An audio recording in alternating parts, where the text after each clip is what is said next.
tambayar ta biyu take cewa mutum zai iya tawassuli da aikin kirki kamar sadaka. Kware kuwa, amma ba za a yi sadakan domin bukatan ba. Ka yi sadakan dan Allah, sannan ka yi tawassuli da wannan bukatan. Na fatan gane. Wani zai tashi ba zai ba da sadaka ba, sai da $10,000 bayar domin bukatansa ya bayar, ba Allah ya bawa ba. Amma za ka iya bawa Allah, sannan bukata ya taso, shi ka yi tawassul da wannan bukatan addu'an da ka yi. Ko da ba a ranar ba, ko bayan wani lokaci. ba.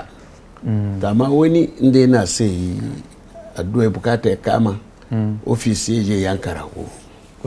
Shi rawa ma mutane sannan ya addu'a wannan. Kaga ba Allah ya yi ba, ya yi ne domin bukatansa.